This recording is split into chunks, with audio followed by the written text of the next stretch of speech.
understood by all group members. Number 6, initially the groups would have to meet daily to discuss the most pressing issues and action to be taken.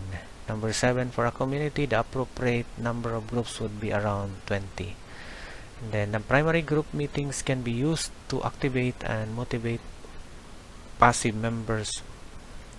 And number 9, the group leader and secretary will represent the primary group in the community development council. So this is another strategy for social mobilization.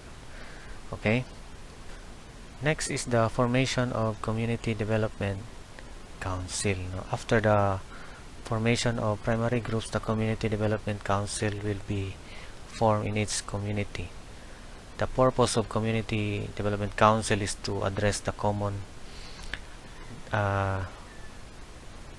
development issues faced by the entire community. And then all group leaders and secretaries will be the members of the group of the community development council, and the members will elect a chairperson, a vice chairperson, a secretary, and a treasurer for a period to be determined by them. Then the office bearers can be elected through secret ballot or consensus. Then either the chairperson or vice chairperson should be a female member. And then community development council may assign specific tasks to members as and when necessary. Then the community development council should formulate a constitution for its operation, and this should be presented to and accepted by the whole community. And then the community development council should open a bank account in a recognized bank with the treasurer as mandatory signatory and the chairperson and secretary as alternative signatories. And then lastly, to establish linkages among the community development councils, and forum can be established at city or district level. So that's the formation of community development council. At this point, let's talk about the identification of beneficiaries. So in a disaster or a conflict recovery program, generally all the affected families are entitled beneficiaries. But in this situation, one would often find that families who were not affected trying to get into the recovery program in order to draw on the cash and other benefits that will be provided. Therefore, screening becomes important. No, katong dili wala nagkinahanglan, di na kinahanglan o tabang, dili na dapat mudawat or na po'y initiative nga di na lang mudawat, no, para ani nahitabo na to sa COVID-19. No? The government official working at the local level may have the list from the initial damage assessment sa mga names. No? So this list need to be screened by the community in a transparent manner. So how?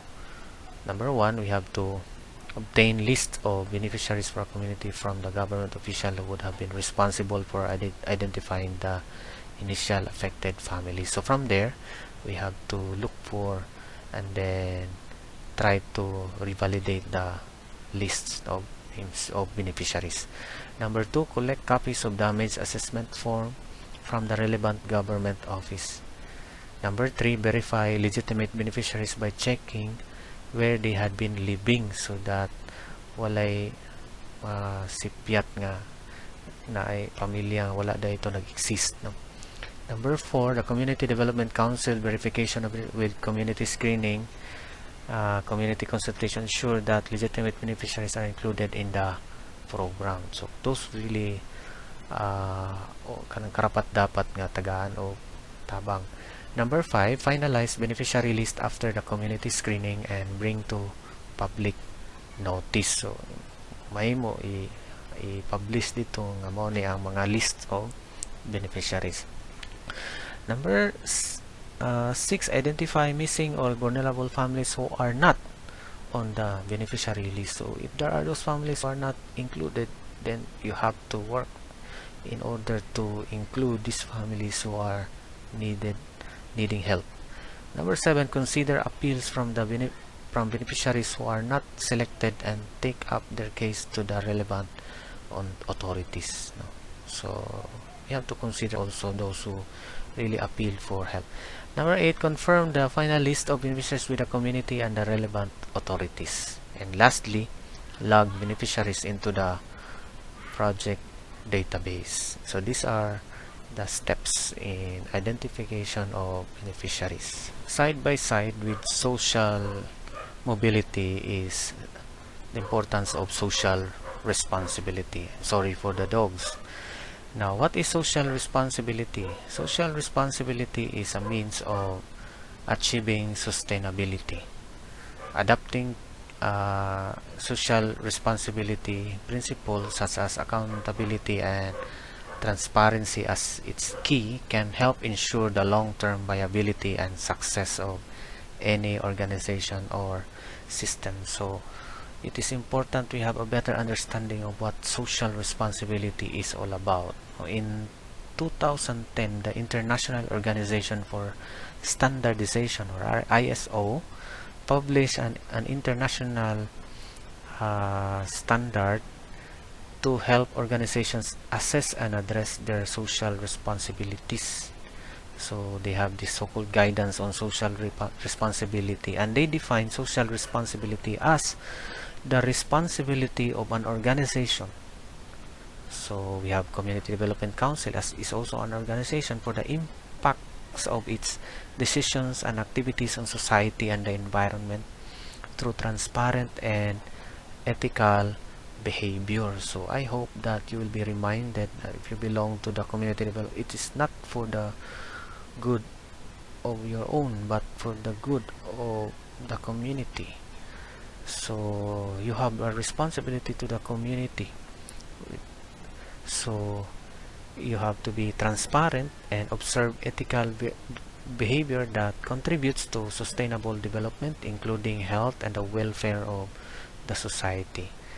Takes into account the expectations of stakeholders or the members or the people, and you are in compliance with applicable laws and consistent with international norms of behavior. And lastly, it is integrated throughout the organization and practiced in its relationships. So an organization can achieve sustainability, like in our community programs that is being mentioned, by paying careful attention to their impact on the society and the environment. So again, it is the idea of sustainability. Behaving in a transparent, ethical manner ensures an approach that helps protect the long-term success of society and the environment. So this is also how important is social responsibility. This is all for my discussions, and if you have questions or clarifications, feel free to message me. Thank you for listening.